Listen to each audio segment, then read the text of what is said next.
Hi friends, Michelle here with Epicurean Delights, and today I am grilling up my delicious chimichurri steak. So fire up that grill and let's get started. The key to a really good steak is the marinade.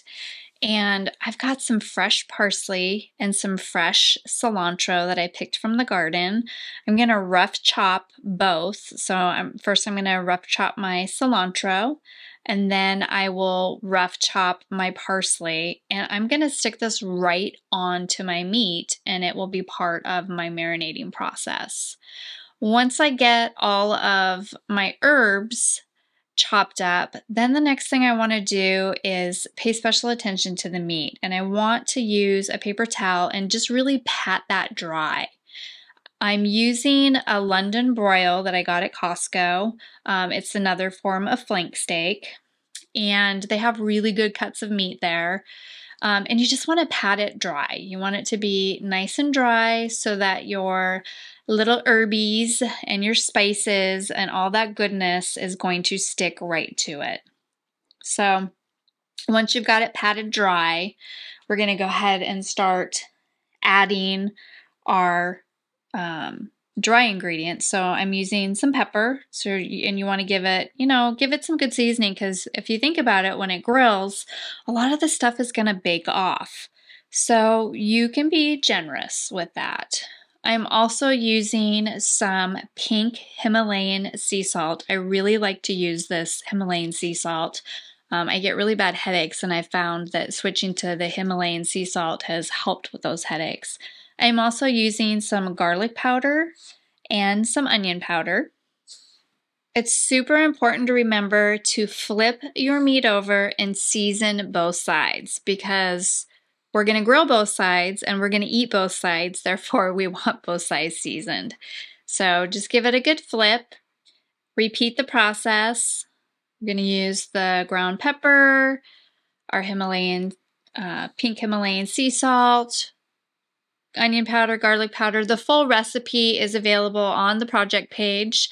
It is downloadable, so be sure to check that out and download it and take it to the grocery store so that you can, pick out your ingredients. So the next thing I want to do is put some olive oil. I'm using light extra virgin olive oil into a bowl and add a healthy amount of ground cumin to it. Give it a good whisk. I find that this is one of the best ways, for me anyway, to marinate my meat, because it allows me to really kind of massage it into the meat and get into all the nooks and the crannies, so that cumin kind of, stays in there, and it marinates really well. So you just want to give your steak a good massage with the oil and the ground cumin. And again, make sure you flip it over. We want to get this on both sides. I'm going to add some cilantro and some of my parsley, and I'll pat that in, and then flip it over, give it a good pat down, and then I'll flip it over and repeat the process on the other side. I'm going to let this marinate for a couple hours.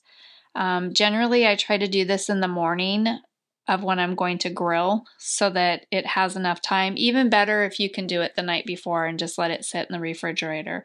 I do like to let my steak come to room temperature before I throw it on the grill. So if you do let it marinate overnight in the refrigerator, just let it come to room temperature so that it's not super cold when it hits the grill.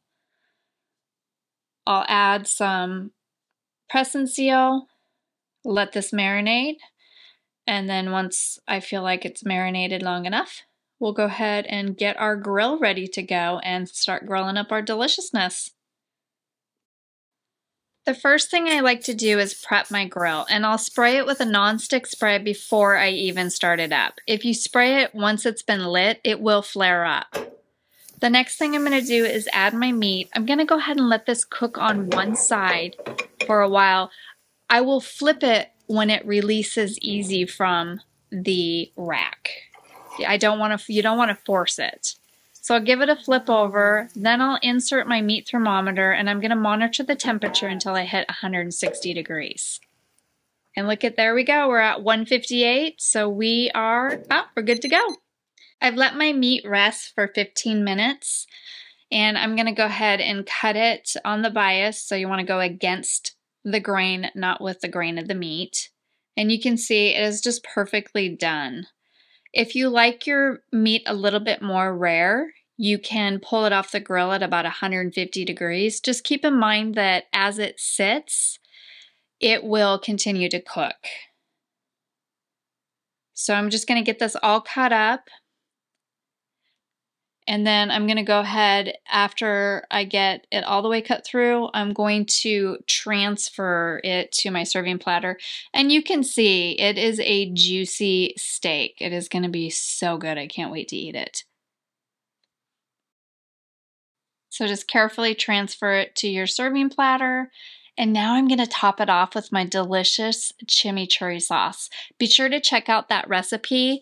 It is mentioned on the project page here, as well as in the recipe section. So you definitely want to check out that recipe. I'm just spooning this over and I'm going to garnish it off with a little bit of fresh chopped up cilantro and parsley. You want to move that meat around and get that chimichurri sauce down in those little nooks and crannies. So good. Give it a good sprinkling of our fresh herbs and we are ready to eat. And doesn't that look delicious? I hope that you enjoy this recipe. It is one of my favorites.